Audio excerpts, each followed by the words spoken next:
I'm starting a creator contest which has the goal of making the scariest Geometry Dash levels of all time. Historically, horror levels are pretty rare in GD, but some of the most influential levels have been horror based. And especially now with the new platformer mode, I feel like there's a lot of untapped potential when it comes to making the scariest stuff possible. For now, the prize pool is $100 for third place, $200 for second place, and $500 for first place. But depending on how goated the levels are, I could see myself increasing the pot. Now for the rules! Okay, both classic and platformer mode are allowed. I do see platformer having more potential for interesting horror like unique gameplay or more buttons for minigame levels, but do whatever you want. There are ways to break the limits of classic mode's gameplay that I'm sure we haven't even discovered yet. The songs and sound effects must be in the Newgrounds or GD music library. Also, you are allowed to use copyrighted songs, but if you make sure that your song doesn't get me claimed on YouTube, I will give you a bonus depending on how you place. If the original level is too laggy for the average GD player to play well, it should have an LDM. If any judge can't play your level in full detail mode, they may score you based on the experience that the LDM gave them, which could be a disadvantage for you. The difficulty should be between easy levels and medium demons. If you make a level harder than that, we might have to review it based on how we feel when we watch it on YouTube, which would feel way less immersive. The level also shouldn't take too long to play, but if you think your level is truly sick enough to justify the runtime, go ahead. But I will give judges the option to opt out and watch the YouTube video if the playtime exceeds 30 minutes. Whether it be in the end screen, beginning of the level, or transition, the level must clearly have a reference to one of these two phrases, MatMart CC1 or MatMart Horror CC. The final rule is that your level can't get me demonetized on YouTube if I was to play the entire thing live. Sorry, Devin. If you really want to have crazy stuff, then at least have a toggle to pick the safer YouTube version. I can't guarantee if RobTop would allow it on the servers though. The last day to submit will be October 31st! That's Halloween, don't you get it? Now, for the recommendation segment. This segment gives advice on how you can increase your score into 5 separate categories. Originality. I heavily encourage the use of original character designs and settings. For example, while you can take inspiration from aspects of the Backrooms or the game design of Five Nights at Freddy's, if we see another remake which adds very little to the formula or already existing characters used without a good reason, we're gonna give it a low originality score.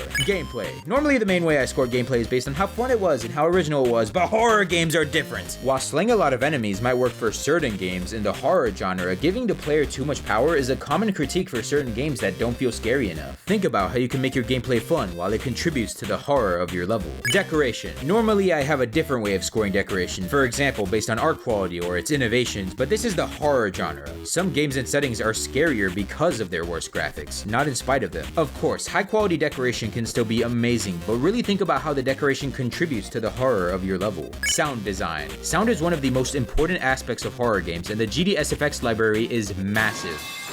So I'd like to see immersive sound and music that enhances horror. Sound effects are easier to use in platformer mode though, so classic levels might be judged with more like sync and music choice in mind. Though I've seen classic levels with amazing sound effect usage. Horror. The final category is pretty self-explanatory. It's how scared I feel when I play the level. There are so many ways that you can study what makes something scary, and I linked some helpful videos below, but if you search up how to make scary horror game, maybe go where the algorithm takes you and look into multiple genres of horror, and that should give good enough knowledge as to how to make something scary. For example, don't only rely on jump scares. Gaming's most infamous jump scares are only that because of the build-up beforehand.